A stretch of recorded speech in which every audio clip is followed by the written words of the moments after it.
Hello all, it's James Johnson, aka Sulphur Blade, and I'm here with my second video of the day, and this one is kind of a big one. As if 2020 has not been already controversial.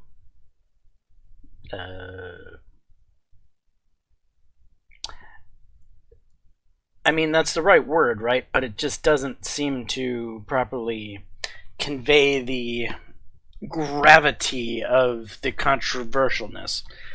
I mean, we are literally teetering on the brink of a civil war. We have like 50% of Trump voters that will not accept the results of the election, and we have like 50% of Biden voters that won't accept the results of the election. And that's all wrapped up in the fact that we're in the middle of a pandemic, and some brainchild thinks it's a great idea that we should mail in most of our votes, which are the Democrats. But the Republicans aren't scared of shadows, and they're actually going to vote in person. So we're going to have half of the country voting in person. Trump is going to have this huge lead on election day, and then the other half of the country is going to mail it in, and it's going to take days, maybe even weeks, to count all of those mail-in votes from the crazy people who are afraid of their shadows. And then, what, a week goes by, 2 weeks goes by, and we find out that the election is tight. We think it's a blowout at first because Trump is crushing. And then 2 weeks later, it's really close. And it comes down to whether or not we count that batch of votes over there from Pennsylvania, because we're not sure if these signatures are correct. And then it's up to... it ends up in the Supreme Court. Well, Ruth Bader Ginsburg dies. Not but a month before the election, just to add more fuel to the flames. In an election that is probably going to come down to the Supreme Court's choice, now the Supreme Court is going to be overwhelmingly conservative because Mitch McConnell is not backing down. He's already said that it is his duty to make sure that they nominate somebody to fill the seat.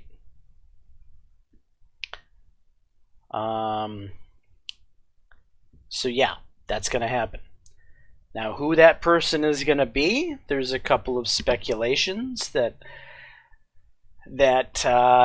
well, one of the interesting ones is that it could be Senator Tom Cotton, who just recently was put on Trump's shortlist to be a nominee for the Supreme Court. And one of the things he said immediately afterwards was the days of Roe v. Wade are coming to a close. So Tom Cotton has, before Ruth Bader Ginsburg died, only a week before she died, pretty much declared war on Roe v. Wade, which is pretty much the champion issue that Ruth Bader Ginsburg championed. She was probably the most liberal judge on the court.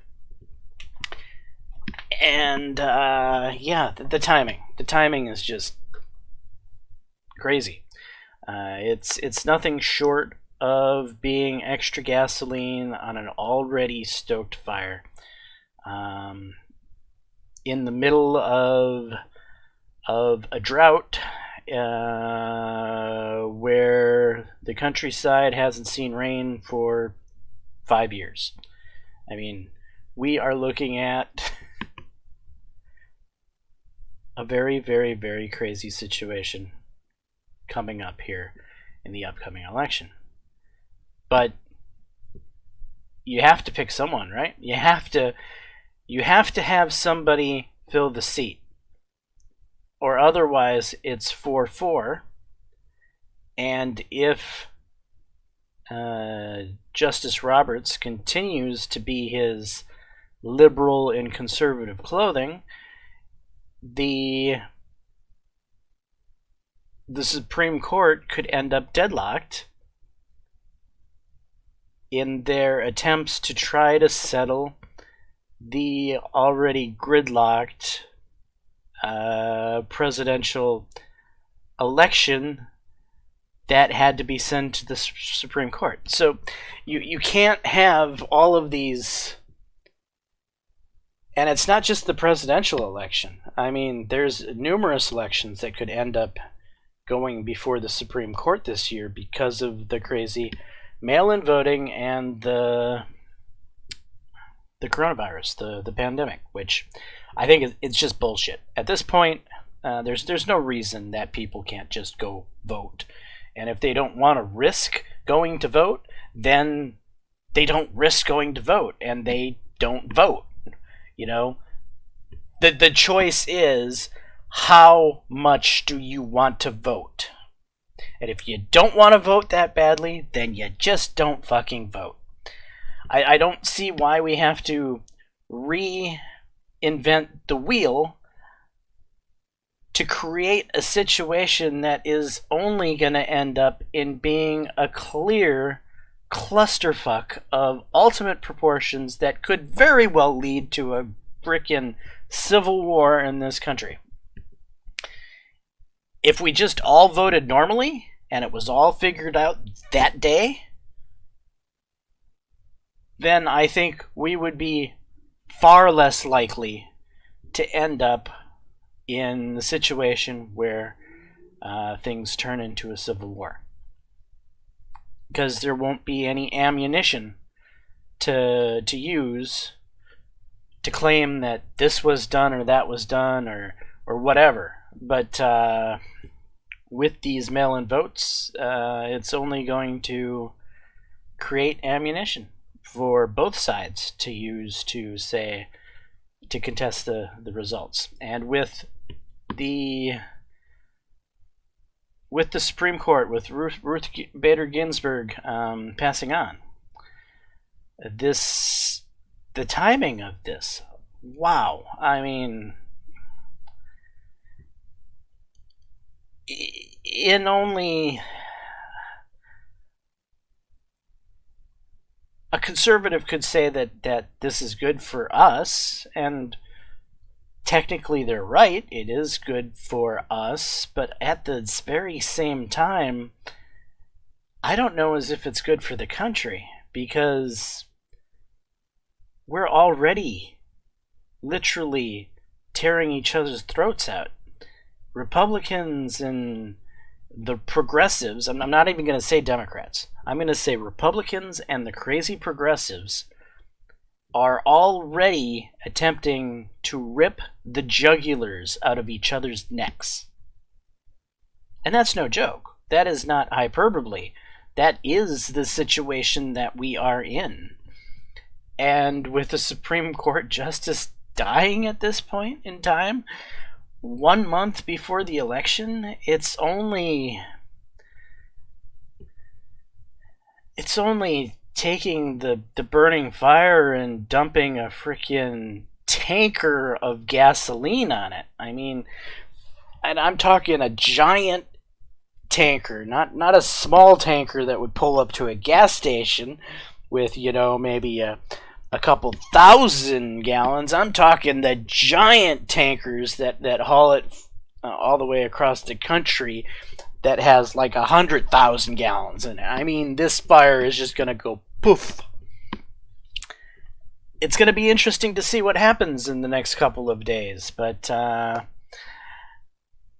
we've already been tinkering on the brink of chaos. I think this could be the spark, to be honest. I think that there was a large amount of crazy leftists who were banking on the fact it was going to go to the Supreme Court, and they were banking on the fact that Justice Roberts is a liberal in conservative clothing, and that it would go their way. But now that this happened, that possibility has gone right out the window, because it's going to go from the 5-4 conservative majority that wasn't really a conservative majority because Roberts kept voting the other direction, to a 6-3 conservative majority, unless you count Roberts as a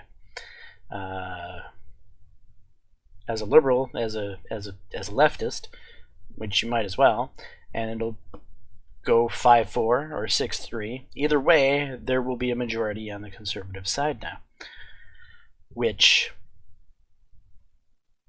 is good if all level-headed people remain level-headed people. But 2020 is not a year of level-headed people.